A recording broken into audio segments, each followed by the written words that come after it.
Ma grand-mère était née en 1882 et elle s'est mariée en 1900. Et une des histoires qu'elle me racontait souvent, en fait elle me le racontait plusieurs fois, c'était le naufrage du Titanic, le grand transatlantique euh, qui s'est abîmé dans l'océan. Ce paquebot britannique qui a fait naufrage dans l'océan Atlantique Nord dans la nuit du 14 au 15 avril 1912 s'est abîmé à la suite d'une collision avec un iceberg lors de son voyage inaugural de Southampton au Royaume-Uni jusqu'à New York aux États-Unis. Entre 1490 et 1500 personnes ont trouvé la mort dans ce naufrage, ce qui en a fait l'une des plus grandes catastrophes maritimes de son temps. Ce, ce, ce naufrage a coûté la vie à un grand nombre de personnes. Il y avait à bord 49 Français qui étaient pour la plupart employés au restaurant de première classe. Parmi eux, des figures notables, un sculpteur, des victimes différentes, et la majorité ont péri lors du naufrage. Et ce qui avait frappé ma grand-mère, c'était l'histoire des musiciens. Il y avait un orchestre à bord du Titanic. Et quand le bateau a commencé à couler, l'orchestre s'est rassemblé et a commencé à jouer. Et un des hymnes qu'ils ont joué juste avant que le bateau ne coule, c'était le chant suivant. Mon Dieu, plus près de toi, plus près de toi, c'est le cri de ma foi, plus près de toi.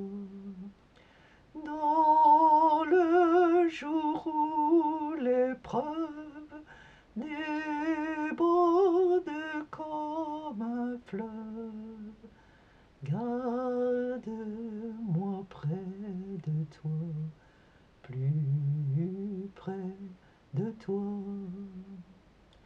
plus près de toi, Seigneur, plus près de toi. Tiens-moi dans ma douleur, tout près de toi. Alors que la souffrance fait son œuvre en silence, toujours plus près de toi, Seigneur, tiens-moi.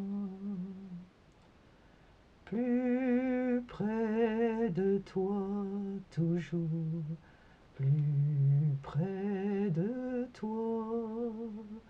Donne-moi ton secours, soutiens ma foi. Que Satan se déchaîne, ton amour me ramène toujours plus près de toi, plus près de toi.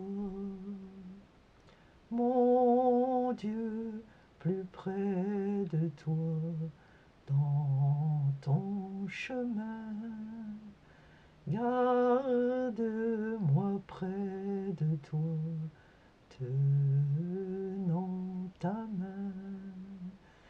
Pèlerin, prends courage, c'est la fin du voyage. Mon Dieu, plus près de toi, tout près de toi. Tout ça, ce traumatisme qui a dû être celui de tous les Français qui ont écouté cette histoire, à la radio probablement ou dans les journaux, n'a pas empêché ma grand-mère de continuer à rêver de croisière. Elle me parlait du paquebot France qui allait embarquer, je ne sais pas quand, dans les années 60 probablement, ou à la fin des années 50. Et elle disait comment ça serait merveilleux de participer à une croisière. Mais elle a continué à parler du Titanic et de cette chanson poignante. C'est la fin du voyage. C'était la fin du voyage pour tous ceux qui écoutaient en sombrant.